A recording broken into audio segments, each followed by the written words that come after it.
Welcome to NCSS Here for You. For over 50 years, Northwestern Counseling and Support Services has been providing access to quality psychosocial services to the residents of Franklin and Grand Isle counties.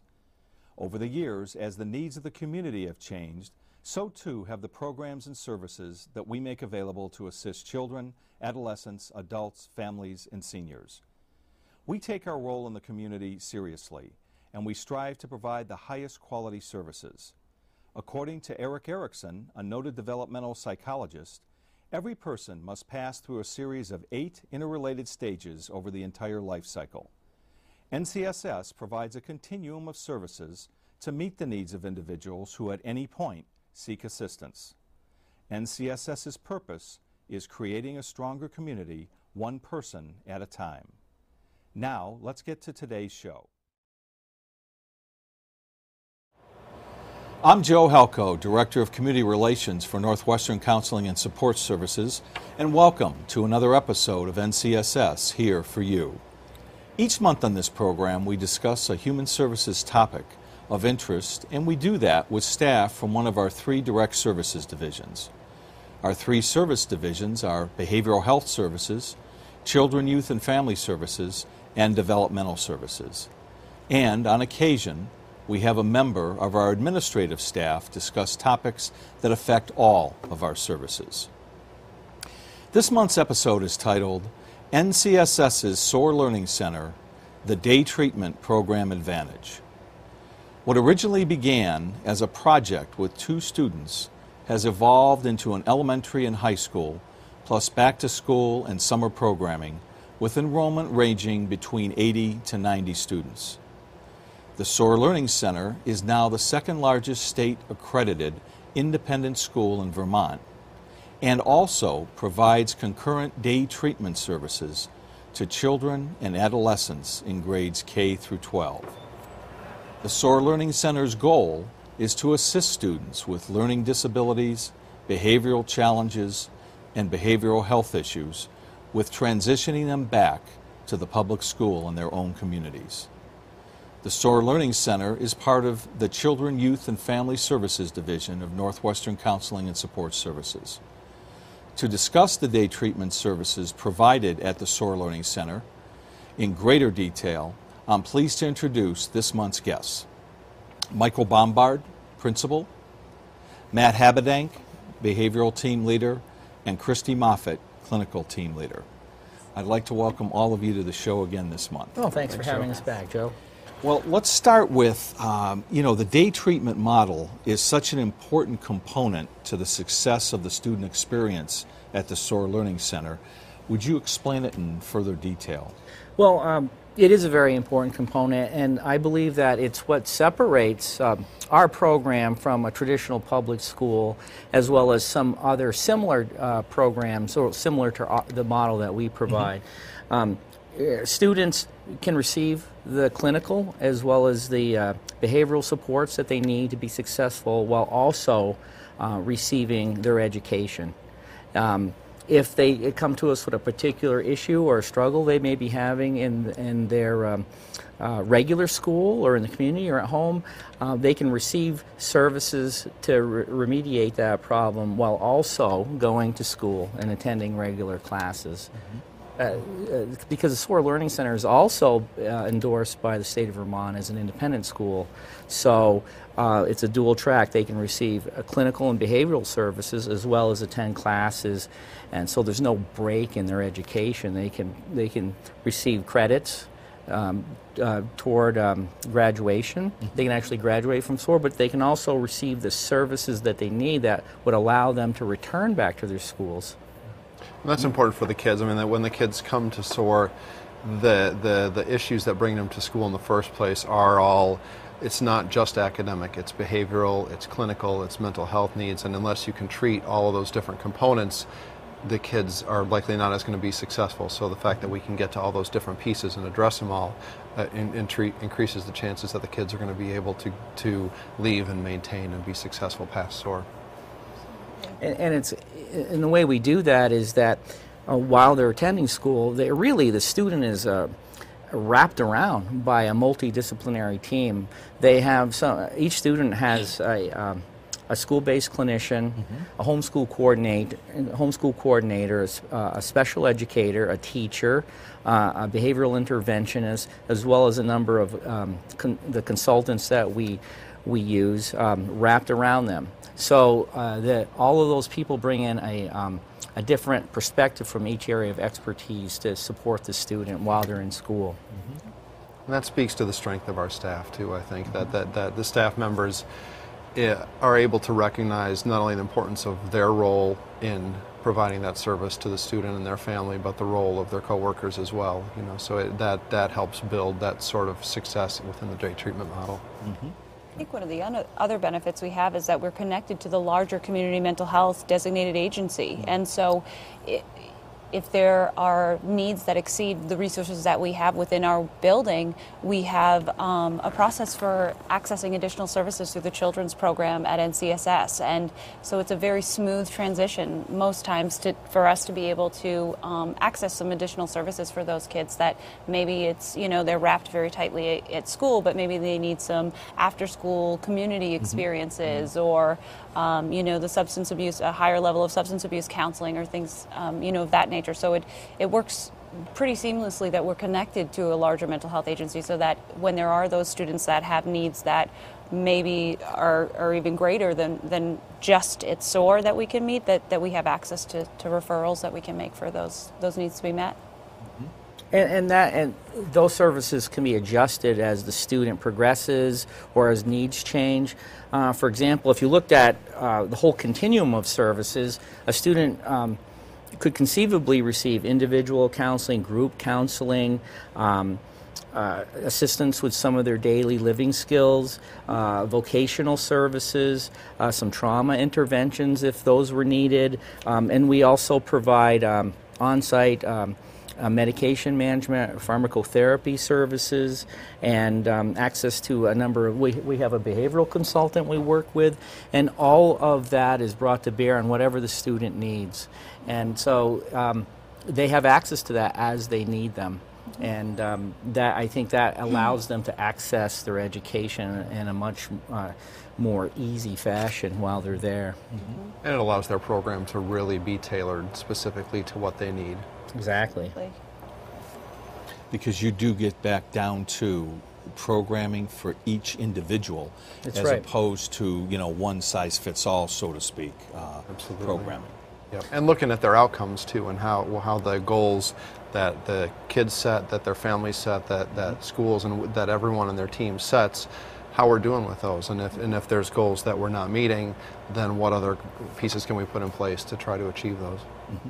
Exactly, and the classroom teams meet on a regular basis, and that means everyone from that different area of expertise is able to share their perspective in the group to sort of make a really solid sort of intervention for that student. It's a great way to make sure that we're really integrating care, that there's a lot of input from everybody who has interactions with that student, and so I think it's the best way to provide treatment, and that model has worked really well for us. And you know, a lot of brainstorming happens in those meetings, and you know, tossing around of ideas of what could work, and a lot of, you know, we really encourage staff to think outside the box and be creative to find interventions or ways to meet these kids' needs, and like you said, not so much a cookie cutter approach. So I think that's been really exciting, and I think it's been, you know, that kind of freedom for staff to encourage that kind of thinking, that creativity, and bring what sort of skills they have to the table to help these kids. And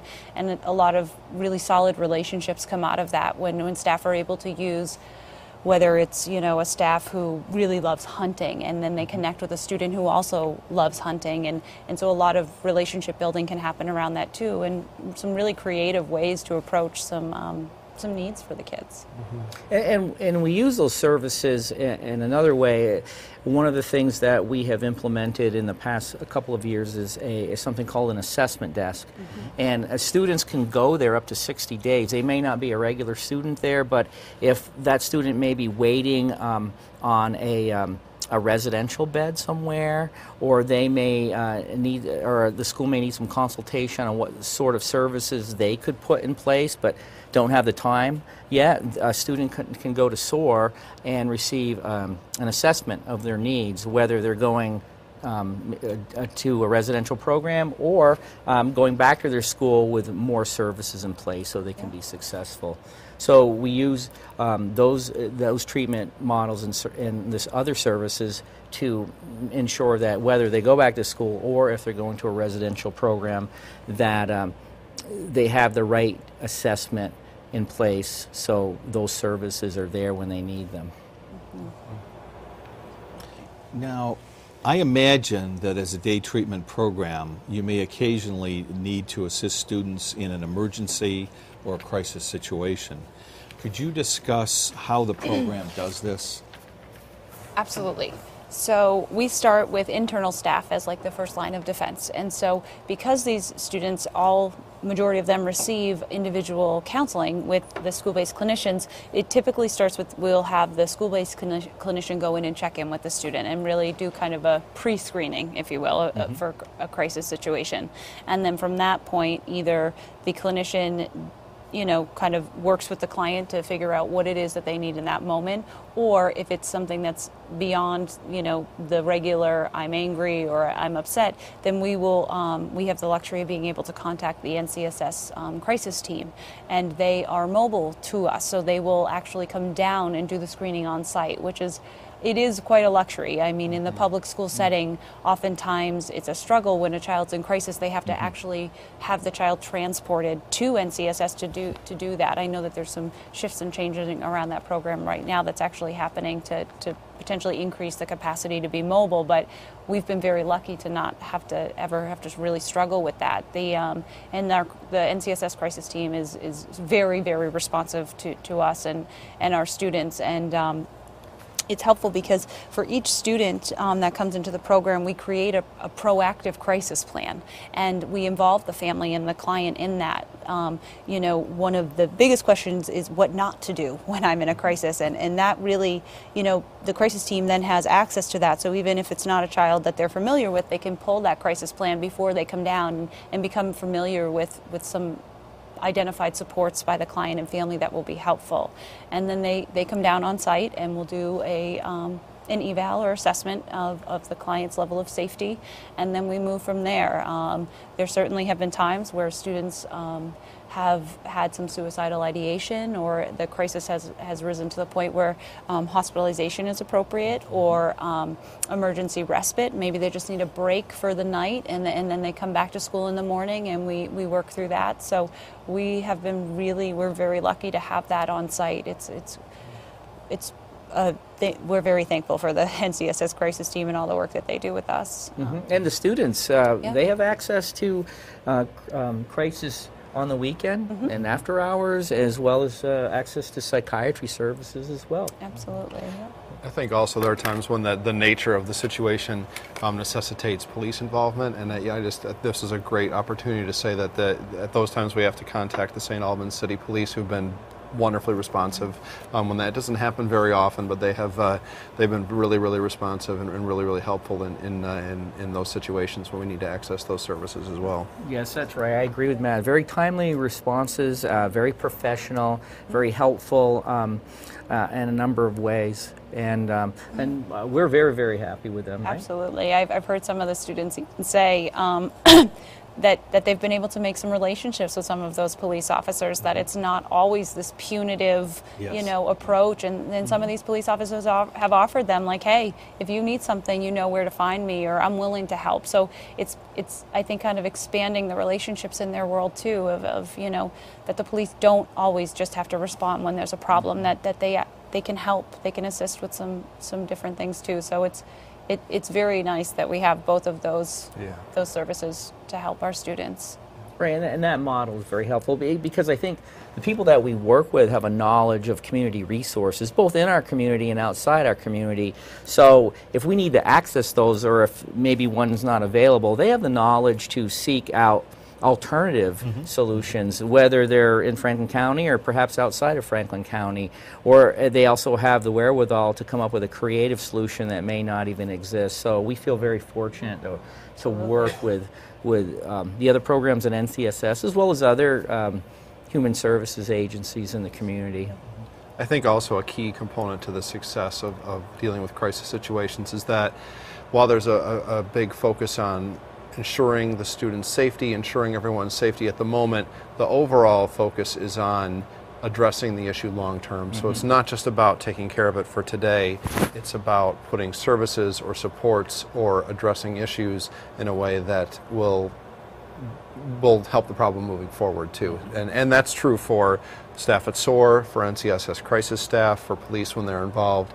And that's not another luxury for us is that's not a response we have to coordinate with them. We don't have to discuss that. Right. That just seems to be the approach that people take, which really lends itself to the fluency of that process.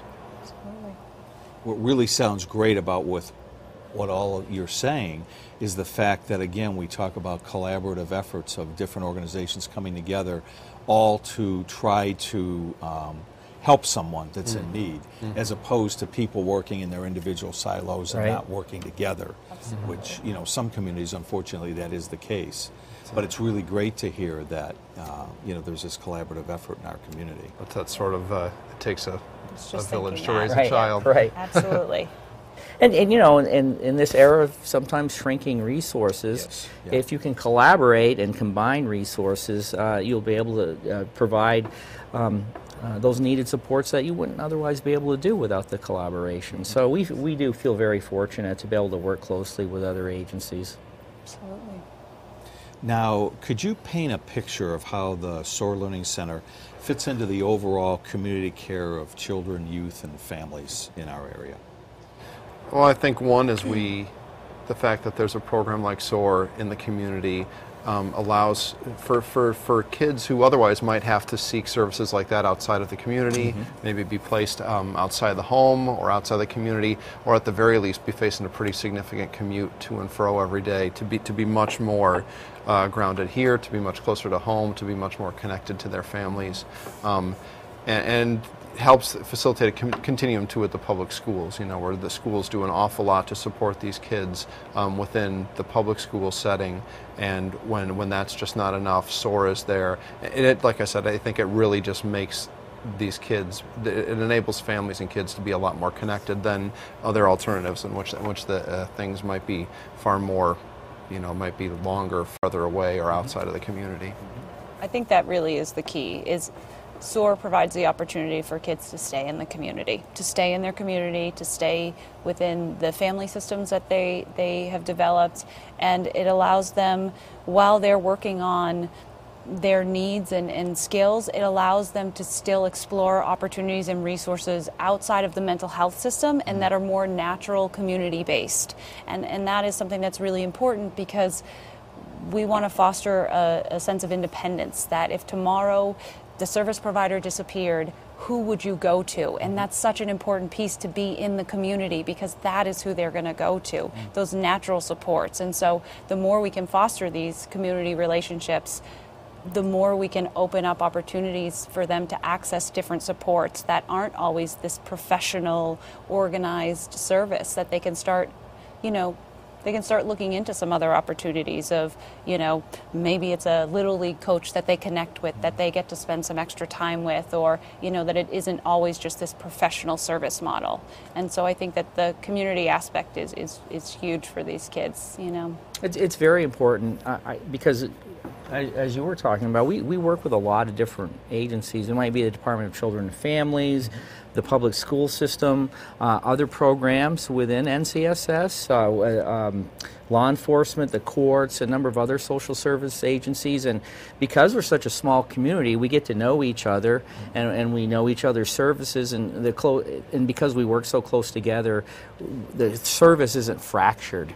It's not like I'm calling up someone down in Chittenden County or elsewhere trying to coordinate needed services for a child. I can pick up the phone, or I could drive for 5 minutes and be at their office and be able to get that service for that child. So that community aspect is very important.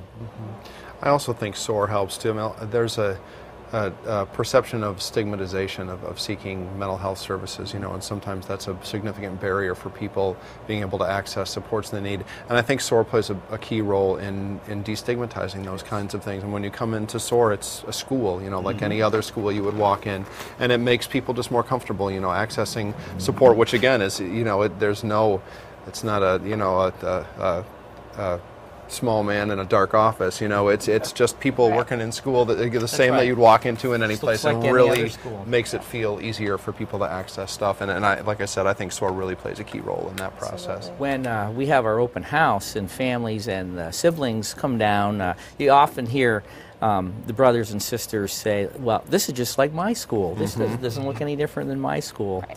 So, and I think you're right, man. It just looks like even though there is a day treatment model embedded within there, we try to create it as just to be just another school. Yeah. Absolutely.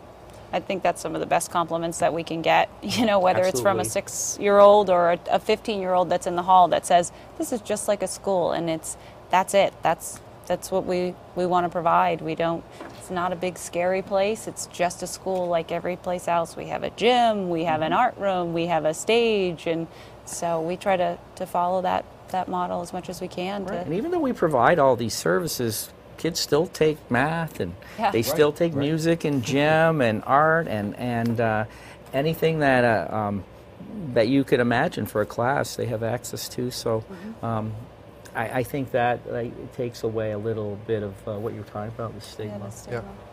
Yeah, I would agree. If someone was to walk through and, walk through some of the public schools locally and then walk through SOAR, just with a camera, handheld camera, you're right. They would get the feel that, they're all very similar. I mean, it's not as if one is so distinctly different than the other.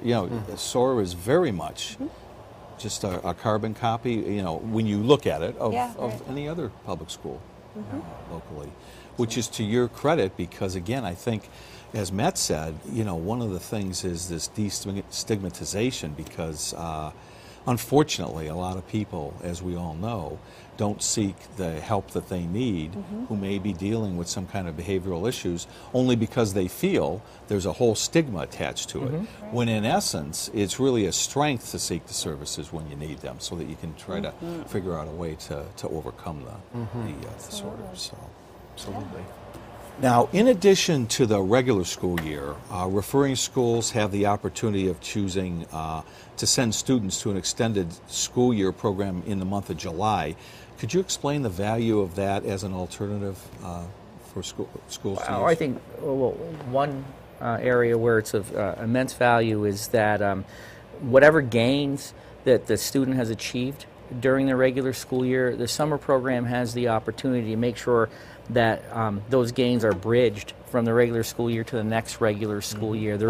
Oftentimes we find that if a period of time goes by without that and the student hasn't quite got there as far as skill acquisition, that whatever they've gained during the school year may drop. It may not drop completely, but it drops to a certain extent, and that summer program actually bridges students from one school year to the next, whether that be they're returning to SOAR or they're going back to their public school. In addition, there's auxiliary learning that takes place beyond the traditional learning. For example, in the high school, kids participate in a lot of outdoor experiential activities where they learn leadership skills, they learn a lot of problem-solving skills, how to work with each other through ropes course activities, a lot of problem-solving games that are developed for them. They also are placed in jobs in the afternoon in the community where they get paid a salary, and they are able to achieve 1.5 credits for participating in that. And actually they learn a lot about themselves while participating in that, which can help strengthen what they need for the next school year. Well, that's terrific. Absolutely. I think it provides structure throughout the month of that summer, because oftentimes a lot of our students will struggle without that structure. And so although it's not the same as a regular school day, it still provides an element of structure for them, and they understand what expectations are, and they also have fun while they're doing it. So I think anytime the kids can have fun and still learn and continue to practice and gain more skills, I think it's a win-win for staff. They don't know they're learning, Joe. Yeah, that's the amazing thing, is that But they actually are. having fun, which is the best way, of Right. course, for them Right. to Absolutely. learn. And that particularly is evident in the elementary school program, where they have theme-based educational activities each week. I think for the high school kids too, where they have the opportunity to earn some extra credit. And a lot of our kids come in and are behind on their credits for one reason or another, and that's a great way for them to just earn a couple extra in a pretty fun and relaxed environment. Well, hard to believe again, but I can't believe that our time is up. You've shared so much terrific information again. But I do want to thank my special guests, Michael Bombard, Matt Habedank, and Christy Moffitt, for being on the show today and sharing their insights on the day treatment program Advantage, which differentiates the Soar Learning Center from other independent schools. I also want to thank you, the viewer, for spending time with us again this month. I'm Joe Halco, and I'll be back next month with another episode of NCSS Here for You. This has been another episode of NCSS Here for You. We hope that you found today's discussion informative and educational. For over 50 years, Northwestern Counseling and Support Services has been providing access to quality psychosocial services to the residents of Franklin and Grand Isle counties. Over the years, as the needs of the community have changed, so too have the programs and services that we make available to assist children, adolescents, adults, families, and seniors. Thanks once again for tuning in this month. NCSS's purpose remains creating a stronger community, one person at a time.